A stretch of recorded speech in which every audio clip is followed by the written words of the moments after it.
1993, my father was elected president of Nigeria.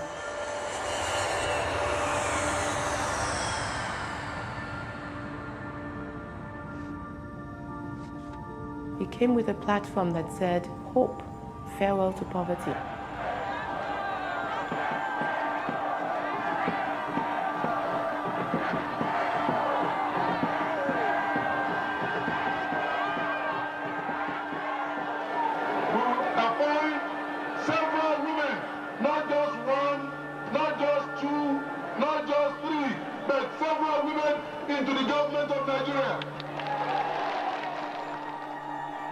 MKO Abiola beat his opponent hands down everywhere.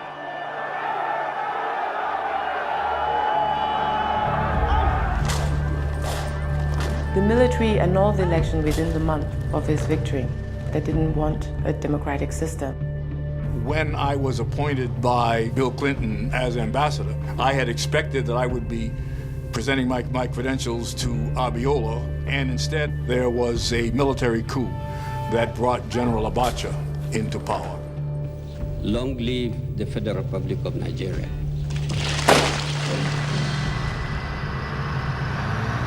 Compound was completely surrounded by police guards looking for my dad.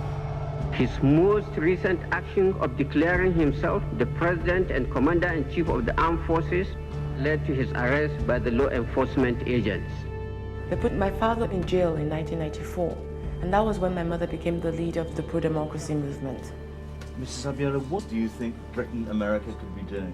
First and foremost, they should embargo the oil. Second, they should freeze the accounts of these military rulers and politicians. We depended very much on Nigeria for oil.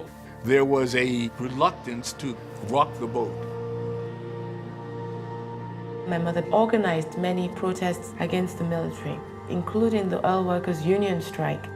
She told us that she's fanatically committed to the annulment of the June 12 election result, and that if needs be, if she has to pay the supreme price, she will defend that mandate.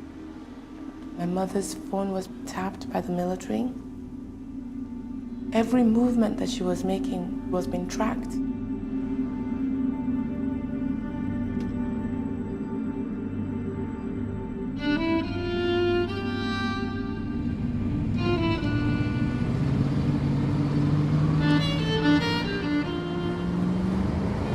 Her car was ambushed. There was a gunshot to the tire so that the driver could not drive. And he turned back and he saw my mom's head like this. She had been shot through the head.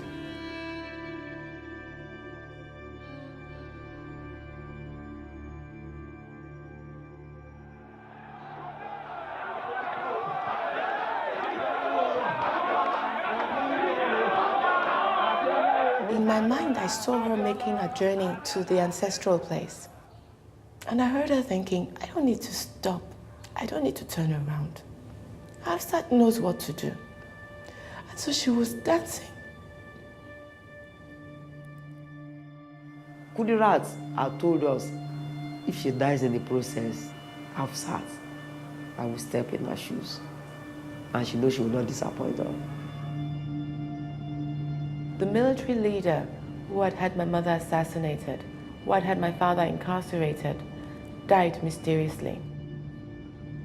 At the time that they were to release my father, the military announced that he died in jail. I believe that my father was killed.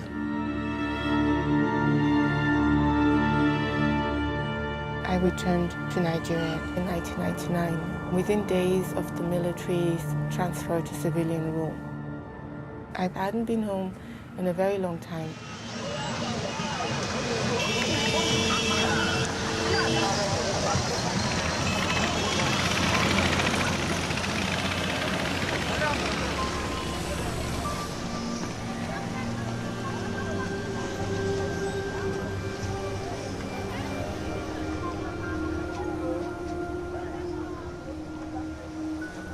Aren't you worried that they turn you into a target for the Nigerian government? Aren't you worried about your safety?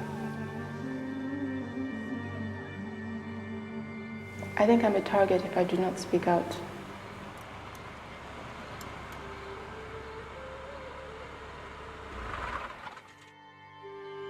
I moved into my mother's bedroom. Nobody had lived there since she had been killed. A trial began into her assassination. Muhammad Abacha, the son of the military dictator, was charged with killing my mother. But the judge mysteriously said that the man had nothing to answer for and acquitted him. So he's free now. For the other two defendants, it was not going to be as easy for them to escape justice. So they kept stalling the case for many, many years, hoping that in time, people would forget the details of the crime that was committed. At that point, I lost all faith in the judicial process. It became clear to me that people were not only forgetting my mother, who was killed in the course of the struggle, they were just forgetting all the women who had played a key role in demanding freedom and an end to military rule. I looked around at the government that came into power following a long and bitter struggle for democracy. And I saw a government that was over 98% men. Their concerns predominate in legislation. One Nigerian woman dies every 10 minutes from complications in pregnancy and childbirth.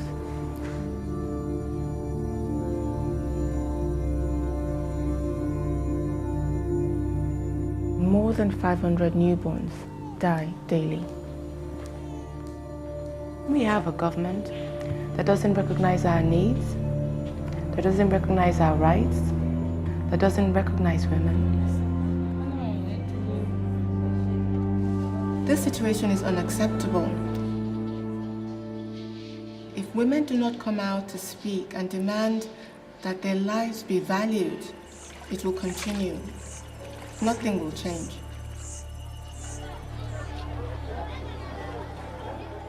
I wanted to empower the strongest voices for change as soon as possible. And so I created KIND, Confederate Initiative for Democracy. I think some of us women have a degree without even attending a school. That is their PhD. That is the pull her down syndrome. They will want to pull you down by all means. She's right. Pull her down syndrome. I mean, most women have it.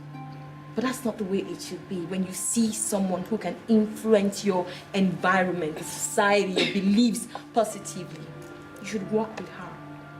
Because if she's uplifted, she's uplifting you, she's uplifting the nation. So let us all hold hands. Together we can. Together we can. No, because we may be looking at the next governor of Lagos State right across from us. Amen. You know, and if he's not in 5 years, we don't know what 10 years will bring. My mother made the ultimate sacrifice, and I don't doubt that many more women will have to pay a price. I do not think that we have any other option,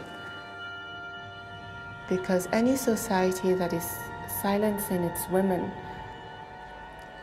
has no future.